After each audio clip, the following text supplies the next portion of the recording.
Hello বন্ধুরা, আমি মহুয়া। বন্ধুরা দেখুন, আমি এই যে সকাল সকাল ঘুম থেকে উঠে পড়েছি। উঠেই আমি বিছানাটা গুছিয়ে নিচ্ছি। ঘুম থেকে উঠেই আগে আমি বিছানাটাকে গুছিয়ে নিই, তারপর আমার যা যা কাজ থাকে সেগুলো আমি করে নিই। অনেক দিন বন্ধুরা ব্লগ ভিডিও দেওয়া হয়নি, তাই ভাবলাম একটা ব্লগ ভিডিও দেওয়া যাক, তাই ব্লগ ভিডিও শুরু করলাম।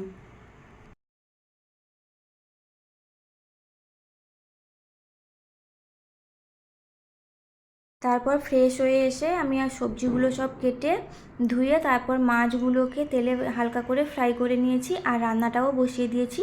আজকে রান্না করব আলু, ফুলকপি আর চিংড়ি মাছ দিয়ে একটা তরকারি, আর আলু, ওল আর মাছ দিয়ে ঝোল। আর এখন আমি এই যে স্নান করে নিয়েছি, স্নান করে আমার পুজোও করা হয়ে গেছে। এই যে আমার পুজো করাও হয়ে গেছে। খেয়ে নেব, খেয়ে শুয়ে যাব। আমার হাজব্যান্ড এখন ডিউটিতে যাবে, খেয়ে দে খাওয়াটা বেড়ে নিই।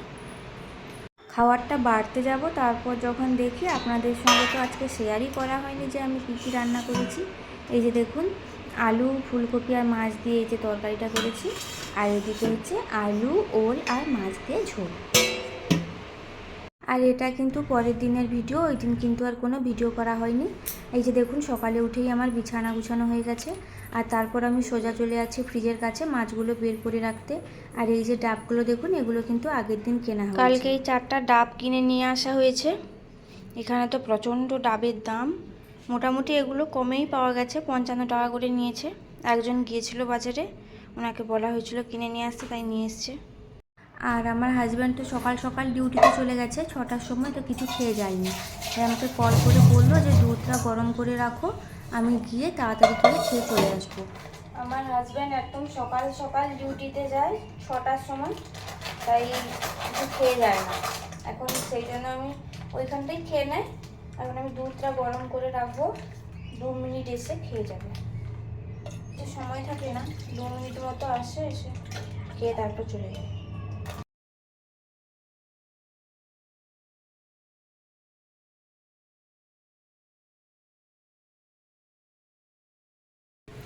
দুধটা গরম হতে থাকুক, ততক্ষণে আমি প্রদীপগুলো ধুয়ে নিই।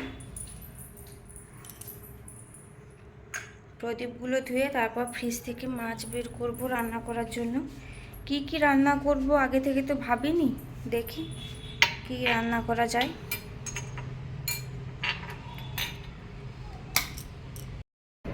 আর এই যে আমার প্রদীপগুলো ধোয়া হয়ে গেছে, এগুলো এখন ঠাকুরের কাছে রেখে দিই।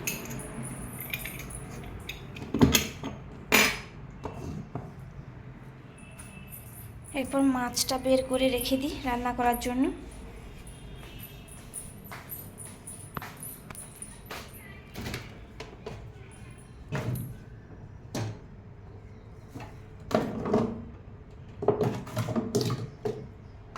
কি যে রান্না করব সেটাই বুঝতে পারছি না।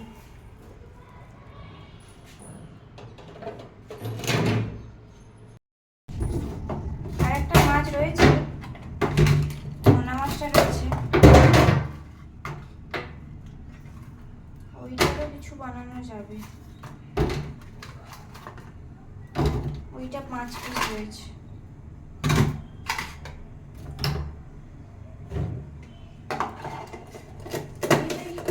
কিছু একটা বানিয়ে নি।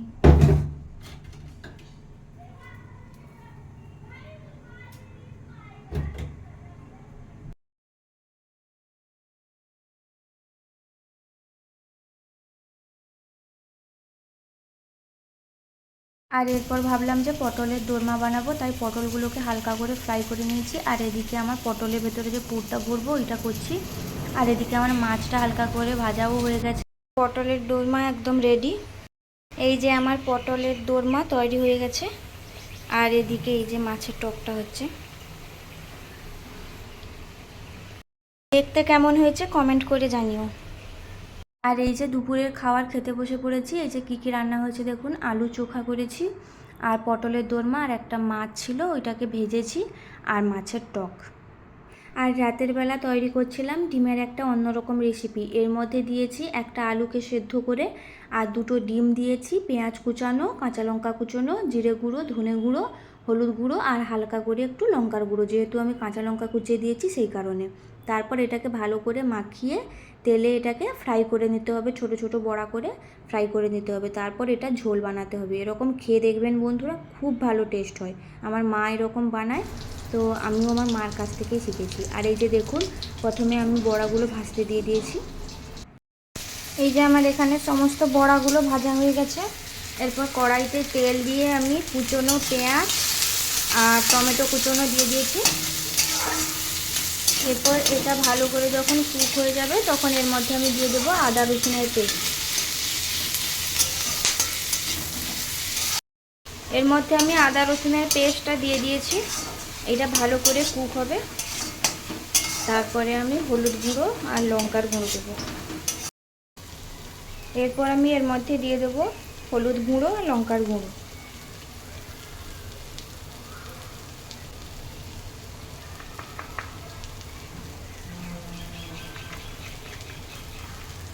যেহেতু আমি লঙ্কাটা প্রথমেই দিয়েছি, কাঁচা লঙ্কা কুচানো দিয়েছি আর একটু গুঁড়ো লঙ্কা দিয়েছি ওটা মাখানোর সময়, বড়াটা তৈরি করার সময়, সেই কারণে এখন আমি লঙ্কাটা একটু কমই দেবো।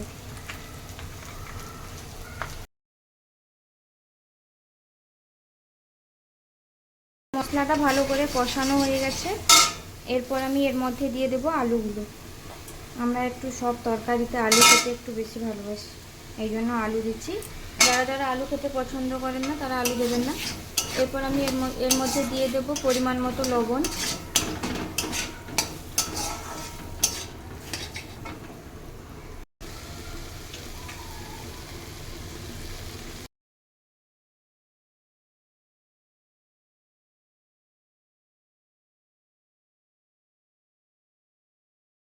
এর মধ্যে আমি জল দিয়ে দিয়েছি। এরপর যখন তরকারিটা একটু ফুটে আসবে, তখন আমি আলু আর এই যে ডিমের যে বড়াগুলো বানিয়ে রেখেছি, এইগুলো আমি দিয়ে দেবো এর মধ্যে।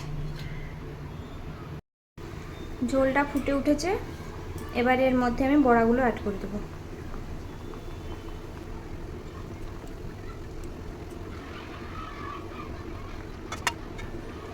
এরপর যখন রান্নাটা হয়ে যাবে, তখন একটু গরম মশলা অ্যাড করে দেবেন, দিলে রান্না একদম রেডি। এইভাবে তরকারিটা একবার বানিয়ে দেখবেন বন্ধুরা, খেতে কিন্তু খুব ভালো হয়। আর এই যে আমার রান্না একদম কমপ্লিট হয়ে গেছে। আর এই যে আমাদের ডিনার একদম রেডি। আর আজকের ভিডিওটা বন্ধুরা এইখান পর্যন্তই। আবার পরের ভিডিওতে দেখা হবে। Bye bye.